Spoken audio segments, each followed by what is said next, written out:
Hello students, आज हम rocks के बारे में डिस्कस करेंगे। पिछले मॉड्यूल में हमने माइनिंग, जियोलॉजी और मिनरल्स के बारे में डिस्कस किया था। So first of all, based on previous module, let's discuss some MCQs. तो सबसे पहले हम लोग एमसीक्यू में डिस्कस करते हैं। Question number 1, what is the primary goal of mining? Mining का मुख्य उद्देश्य क्या होता है? ऑप्शन नंबर ए, एक्सट्रैक्टिंग वाटर रिसोर्सेज, यानी पानी संसाधन को एक्सट्रैक्ट करना। Excavating minerals of economic value, यानी वैसे मिनरल को एक्सकवेट करना जिसकी इकोनॉमिक वैल्यू हो। ऑप्शन नंबर सी है स्टडिंग द अर्थ एटमॉस्फेयर, पृथ्वी के वातावरण को स्टडी करना। और ऑप्शन नंबर डी था investigating marine life in oceans, यानी समुद्रों में जो मरीन लाइफ है उसको इन्वेस्टिगेट करना। तो माइनिंग का जो प्राइमरी गोल होता है वो वैसे मिनरल को एक्सकवेट करना होता है जिनकी इकोनॉमिक वैल्यू है, यानी ऑप्शन नंबर बी हमारा सही है। अगले सवाल पे आते हैं। Which scientific field deals with the nature and origin of rocks that makes up the earth crust, यानी कौन सा साइंटिफिक फील्ड डील करता है नेचर एंड ओरिजिन ऑफ वैसे रॉक्स की जो अर्थ को के क्रस्ट को बनाती है? तो किसको बोलते हैं हम लोग इस साइंस के फील्ड से? बोलते हैं जियोलॉजी को। अगला सवाल था question number 3, which of the following is not a characteristics of mineral, मतलब इनमें से मिनरल का कैरेक्टरिस्टिक्स कौन नहीं है, ये हमको इसमें ऑप्शन में चुनना है। यानी जो कैरेक्टरिस्टिक्स होगा मिनरल का वो हमारा आंसर नहीं होगा। तो ऑप्शन नंबर में होमोजीनियस कंपोजिशन तो बिल्कुल सही है, मिनरल तो हमारा होमोजीनियस कंपोजिशन होता ही है, पर ये हमारा आंसर नहीं होगा क्योंकि हमको चुनना है कैरेक्टरिस्टिक्स जो नहीं हो। तो ये तो है, इसलिए हमारा आंसर नहीं होगा। ऑप्शन नंबर सी है कि has a definite physical property, mineral का फिजिकल प्रॉपर्टी डिफिनिट होता है, ये भी सही है, ये भी हमारा आंसर नहीं होगा। ऑप्शन नंबर डी है can be express by a chemical formula, mineral को हम लोग किसी केमिकल फार्मूला से एक्सप्रेस कर सकते हैं, ये भी सही बात है, तो ये भी हमारा आंसर नहीं होगा। ऑप्शन नंबर बी में देखिए आर्टिफिशियली सिंथेसाइज्ड इन लैबोरेटरीज, यहाँ पूछा गया है कि यानी आप लैब में मिनरल को बना सकते हैं, तो ये मिनरल का कैरेक्टरिस्टिक्स नहीं होता है। मिनरल तो क्या होता है, ये नेचुरली अकरिंग सब्सटेंस होता है जो होमोजीनियस हो, जिसका एक डिफिनिट फिजिकल प्रॉपर्टी हो और जिसे हम एक केमिकल फार्मूला में एक्सप्रेस कर सकते हैं, उसे हम लोग बोलेंगे मिनरल। तो इसमें से ऑप्शन नंबर बी जो है ये हमारा उत्तर होगा। अगले सवाल पे आते हैं। क्वेश्चन नंबर 4 है, हाउ इज़ अ वेन और lode formed in the earth crust, earth crust में वेन या लोड कैसे बनता है? Option number A volcanic eruption से, ज्वालामुखी के फूटने से। Option B by the accumulation of sediments, यानी सेडिमेंट्स के एक्यूमुलेशन से। Cooling of magma in the crack, किसी क्रैक में मैग्मा को ठंडा होने से। ऑप्शन नंबर डी है अर्थ सरफेस के इरोजन से। तो सही उत्तर क्या होगा? सही उत्तर होगा ऑप्शन नंबर सी, मैग्मा किसी क्रैक में जाकर ठंडा हो जाता है तब क्या बनता है? वेन बनता है। तो ये हुआ some MCQs based on previous module. ठीक है, तो अभी हम लोग डिस्कस कर लेते हैं रॉक्स के बारे में। तो as discussed in the previous module, rocks mineral के मैकेनिकल मिक्सचर या एग्रीगेट होते हैं। रॉक सिर्फ एक मिनरल का भी बन सकता है या एक से ज़्यादा मिनरल का भी कॉम्बिनेशन से बन सकता है। रॉक्स को उनके ओरिजिन और मोड ऑफ फॉर्मेशन के हिसाब से 3 पार्ट्स में डिवाइड किया गया है: igneous rocks, sedimentary rock and metamorphic rock, यानी ये 3 तरह के रॉक्स हैं मेनली। तो सबसे पहले हम लोग डिस्कस करेंगे इग्नियस रॉक्स के बारे में। आप देख सकते हैं ये हमारा इग्नियस रॉक्स है, ये हमारा सेडिमेंट्री रॉक्स, इसमें लेयर्स आपको दिखाई दे रहे होंगे, और ये हमारा मेटामॉर्फिक रॉक है। सबसे पहले हम लोग डिस्कस करेंगे कि हमारा जो इग्नियस रॉक्स है वो क्या होता है। देखिए, इग्नियस रॉक्स वैसे रॉक्स होते हैं जो मोल्टेन मटेरियल, जिसे मैग्मा कहते हैं ना, ये है मैग्मा, क्या उससे बने हो। हालांकि सरफेस में मैग्मा को बोलते हैं लावा। तो कहने का मतलब है कि इग्नियस रॉक जो होते हैं वो या तो मैग्मा से बनते हैं या लावा से बनते हैं सॉलिडिफाई होकर। ये कैसे बनेंगे? ये मैग्मा या लावा से सॉलिडिफिकेशन के बाद जो पत्थर बनता है उस पत्थर को हम लोग बोलते हैं इग्नियस रॉक। एग्जाम्पल पे आता है बेसाल्ट, प्यूमाइस, ऑब्सीडियन, रायोलाइट है, स्कोरिया है, डेसाइट है, ग्रेनाइट है, कैब्रू है, पेरिडोटाइट है, पेगमाटाइट है, डायोराइट है और डायोबेस भी है। तो इतने तरह के पत्थर से हम लोग, इतने तरह के पत्थर हैं इग्नियस रॉक के एग्जाम्पल। मेन चीज़ आपको याद रखना है कि इग्नियस रॉक का मतलब होता है वैसा रॉक जो मैग्मा या लावा के सॉलिडिफिकेशन के बाद बनता हो। मैग्मा क्या है? मैग्मा है मॉल्टेन रॉक्स, ठीक है, पिघला हुआ जो पत्थर है उसको हम लोग बोलते हैं मैग्मा। नेक्स्ट हम लोग बढ़ते हैं इसी में, इग्नियस रॉक से रिलेटेड कुछ टर्म्स है उसको हम लोग डिस्कस कर लेते हैं। तो आज डिस्कस अभी हम लोग डिस्कस भी किए थे कि अगर ये जो मॉल्टेन मटेरियल है रॉक का, ये जो मॉल्टेन रॉक है, पिघला हुआ पत्थर है, पृथ्वी के जब अंदर रहता है तो उसको हम लोग बोलते हैं मैग्मा, और जैसे ही पृथ्वी की सतह पर वो आ जाता है तो उससे हम लोग क्या बोलते हैं? लावा। ओके, नेक्स्ट हम लोग डिस्कस करते हैं इग्नियस रॉक से रिलेटेड कुछ टर्म्स, जैसे कि डाइक हो गया, सिल हो गया और लावा फ्लोज। सबसे पहले डिस्कस करते हैं डाइक के बारे में। यहाँ आप देख सकते हैं ये है हमारा डाइक, ये जो दिखाई दे रहा है ये है हमारा डाइक। यहाँ पर भी आपको डाइक दिखाई दे रहा होगा, ये है डाइक, इधर भी बोल सकते हैं इसको डाइक है, यहाँ पे भी डाइक है, और यहाँ पे भी बोल सकते हैं कि ये सब डाइक ही है। तो डाइक क्या होता है? डाइक होता है एक वर्टिकल वॉल आइग्नियस रॉक का। आइग्नियस रॉक का वर्टिकल वॉल जो मॉल्टेन मैग्मा के अपवर्ड यानी वर्टिकल इंट्रूजन से बनता हो। ठीक है, अगर कोई मैग्मा इस डायरेक्शन में वर्टिकल डायरेक्शन में ऊपर उठता है, उसके बाद वो ठंडा होकर जो पत्थर बनता है उसको हम लोग क्या बोलते हैं? डाइक।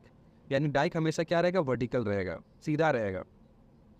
कोलफील्ड्स में डाइक जो है कॉमन अकरेंस है, जैसे कि डोलेराइट डाइक्स और माइका पेरिडोडाइट डाइक्स, ये कॉमन है कोलफील्ड्स में। डाइक के अराउंड जो अगर कोयला है तो कोयला क्या हो जाता है? जल जाता है। नेक्स्ट हम लोग जो टर्म्स डिस्कस करेंगे वो है सिल। सिल क्या होते हैं? आप देख सकते हैं ये है सिल, जो हॉरिजेंटल आपको दिखाई दे रही है सब सिल है। यहाँ पर भी सिल है, यहाँ पर भी देखिए ये सब सिल है, यहाँ पर भी सिल है। तो सिल एक हॉरिजेंटल सीट होता है आइग्नियस रॉक्स का, जो स्ट्राटा के लैटरली यानी हॉरिजेंटली एक्सटेंड करता है। जनरली सिल जो है किसी डाइक से कनेक्टेड होता है, जैसे कि आप देख सकते हैं ये जो सिल है ये इस वाले डाइक से कनेक्टेड है, ये वाला सिल देख सकते हैं इस वाले डाइक से कनेक्टेड है, ये वाला सिल देखिए इस वाला डाइक से कनेक्टेड है। हर एक सिल जो है किसी ना किसी डाइक से कनेक्टेड होता है। नेक्स्ट हम लोग बात करेंगे क्या? लावा फ्लोज के बारे में, कि लावा फ्लोज क्या है। देखिए लावा जो सरफेस में आकर जो बहता है उसी को हम लोग बोलते हैं लावा फ्लो। ठीक है, लावा जो है वोल्केनो से बाहर आया, उसके बाद वो फ्लो होने लगा, तो उसको हम लोग क्या बोलेंगे? Lava flow. फॉर एग्जाम्पल आप देख सकते हैं ये डकन ट्रैप है। ये डकन ट्रैप जो पत्थर जो आपको आसपास में दिखाई देते होंगे अपने माइंस में, या फिर अगर आप साउथ जाते हैं तो बेटर आपको वहाँ पे दिखाई देंगे। तो डकन ट्रैप क्या एक तरह का लावा फ्लो ही है। तो जो भी अपना बैथोलिथ है, देखिए यहाँ पे दिखाई दे रहा है बैथोलिथ, बैथोलिथ हो गया, उसके अलावा लैकोलिथ हो गया, डाइक हो गया, सिल हो गया, ये सब क्या है? ये सब इंट्रूसिव है, इनट्रूसिव, ये सब इंट्रूसिव आइग्नियस रॉक्स हैं। वहीं जो लावा फ्लोज है वो एक्सट्रूसिव आइग्नियस रॉक्स है। Now let's discuss classification of igneous rocks, यानी आइग्नियस रॉक्स का वर्गीकरण। तो आइग्नियस रॉक्स का क्लासिफिकेशन दो बेसिस पे किया गया है। पहला है डेप्थ ऑफ फॉर्मेशन, यानी कितना गहराई पे आइग्नियस रॉक्स बने हुए हैं, और दूसरा जो आधार है, दूसरा जो बेसिस है वो है बेस्ड ऑन सिलिका कंटेंट, यानी आइग्नियस रॉक्स में कितना % सिलिका है। तो based on depth of formation 3 तरह के आइग्नियस रॉक्स होते हैं, and based on silica content ये 4 तरह के आइग्नियस रॉक्स होते हैं। तो सबसे पहले हम लोग डिस्कस करेंगे बेस्ड ऑन सिलिका कंटेंट, हमारे रॉक्स जो होते हैं वो कितने टाइप के होते हैं, उनमें कितना % सिलिका रहता है।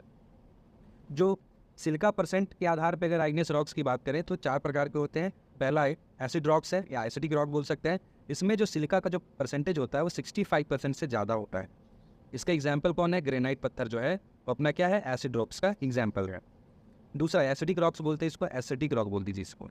दूसरा रॉक्स है इंटरमीडिएट रॉक्स। ये वैसे रॉक्स होते हैं जिनमें सिलिका का जो % है वो 55% से लेकर 65% के बीच में आता है, उनको हम लोग बोलेंगे इंटरमीडिएट रॉक्स। एग्जाम्पल पे है डायोराइट। तीसरा जो रॉक टाइप है वो है बेसिक रॉक। बेसिक रॉक में जो सिलिका का % होता है वो 45 से 55% के बीच में रहता है, और इसका एग्जाम्पल है अपना बेसाल्ट, आप देख सकते हैं स्क्रीन पे। इसके अलावा फिर नेक्स्ट जो टाइप है रॉक का वो है अल्ट्रा बेसिक रॉक। इसमें 45% से कम सिलिका होती है, और इसका एग्जाम्पल है पेरिडोटाइट। तो ये हो गया सिलिका % के आधार पे, सिलिका कंटेंट के आधार पे इग्नियस रॉक्स के टाइप। नेक्स्ट बात करते हैं डेप्थ ऑफ फॉर्मेशन के आधार पे इग्नियस रॉक्स के टाइप।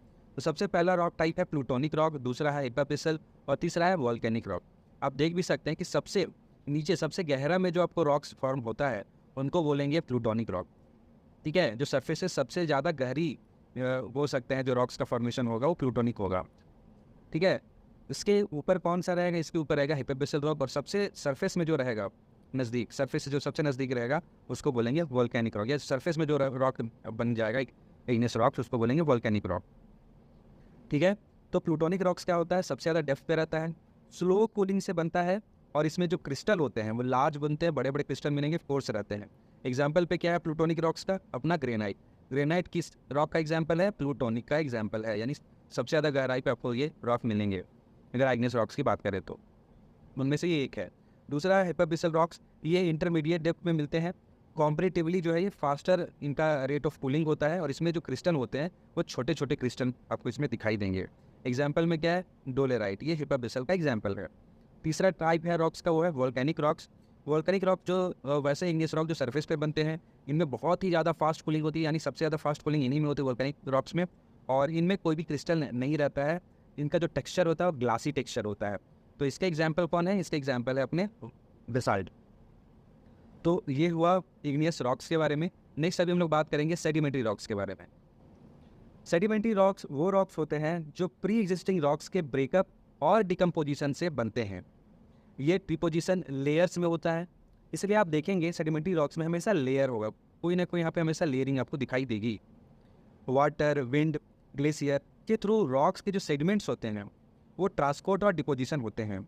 सेडिमेंट्री रॉक्स ज़्यादातर आपको रिवर बेड, सी बेड या जो अपना डिप्रेशंस होते हैं, इस तरह के जो डिप्रेशंस होते हैं गड्ढे वाली जगह, वहाँ पर ये सेडिमेंट्री रॉक्स फॉर्म होते हैं। ज़्यादातर कहाँ पे फॉर्म होंगे? पहला तो आपका रिवर बेड, कोई नदी का जो बेड होगा वहाँ पे ये फॉर्म होंगे, या फिर सी बेड समुद्र का जो तल होता है वहाँ पे ये फॉर्म होंगे, या कोई गड्ढे पे इस तरह का जो गड्ढा होगा, डिप्रेशन होगा, वहाँ पर इनका फॉर्मेशन मेनली होता है।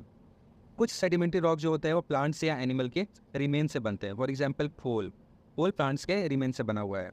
कुछ जो सेडिमेंट्री रॉक्स होते हैं वो केमिकल प्रेसिपिटेशन से बनते हैं।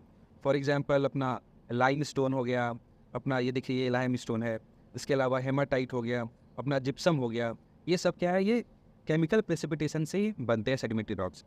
ठीक है, इसके अलावा अभी हम लोग कुछ और चीज़ डिस्कस करेंगे जो कि है स्टैलेक्साइट एंड स्टैलग्माइट्स। ये सब क्या होता है? देखिए, जब पानी में घुला कार्बोनेट किसी रॉक से किसी कैविटी या फिजर में ड्रॉप बाई ड्रॉप गिरता है तो पानी से कार्बोनेट अलग होने लगता है। ये कार्बोनेट या तो फ्लोर पे जमा होगा या तो रूफ में टंगा रहेगा। अगर ये डिपॉजिट फ्लोर पे बनता है तो इसको हम लोग बोलेंगे कि ये क्या है, स्टैलेक्साइट्स है। ठीक है, स्टैलेक्टाइट्स है। और अगर ये फ्लोर पे इस तरह का बनता है तो इसको हम लोग बोलेंगे स्टैलग्माइट्स है। ठीक है, याद रखिएगा, इस तरह का जो रॉड या कॉलम स्ट्रक्चर जो दिखाई देगा उसी को स्टैलेक्टाइट्स या स्टैलग्माइट्स बोलते हैं। रूफ में बना हुआ है तो स्टैलेक्टाइट्स बोलेंगे, फ्लोर पे बना हुआ है इस तरह से तो क्या बोलेंगे, स्टैलग्माइट्स बोलेंगे। ये आपको पता होना चाहिए। चलिए नेक्स्ट हम लोग डिस्कस करते हैं मेटामॉर्फिक रॉक। मेटामॉर्फिक रॉक क्या होते हैं? मेटामॉर्फिक रॉक प्री एग्जिस्टिंग एग्नियस या सेडिमेंट्री रॉक के अल्टरेशन से ही बनते हैं। यानी जो पहले का जो एग्नियस रॉक्स होगा या पहले का जो सेडिमेंट्री रॉक्स होगा उसमें कुछ ना कुछ अल्टरेशन से क्या में चेंज हो जाएंगे, मेटामॉर्फिक रॉक्स में बदल जाएंगे। ये जो अल्टरेशन होता है, ये जो बदलाव होता है वो हाई टेम्परेचर और हाई प्रेशर के कारण होता है। जैसे कि आप देखिएगा सेडिमेंट्री रॉक सैंडस्टोन है, ये सैंडस्टोन क्या है, सेडिमेंट्री रॉक है। इससे जो हमारा मेटामॉर्फिक रॉक बनता है वो क्वार्ट्जाइट बनता है। सेल से जो मेटामॉर्फिक रॉक बनेगा वो स्लेट बनेगा। लाइमस्टोन से क्या बनेगा, मार्बल। मड स्टोन से आर्गिलाइट, बेसाल्ट से एम्फीबोलाइट बनता है। तो ये आपको याद रखना है, एग्जाम में यही सब पूछा जाएगा कि क्वार्ट्जाइट का पेरेंट रॉक का नाम क्या है, मार्बल का पेरेंट रॉक का नाम क्या है। तो आपको पता होना चाहिए कि मार्बल का पेरेंट रॉक का नाम जो है वो लाइमस्टोन है। पेरेंट रॉक का मतलब, इसका जो मेन पेरेंट रॉक का मतलब ये कौन से पत्थर से बना है, तो लाइमस्टोन से बना है, मार्बल, जो हम लोग घरों में इस्तेमाल करते हैं मार्बल।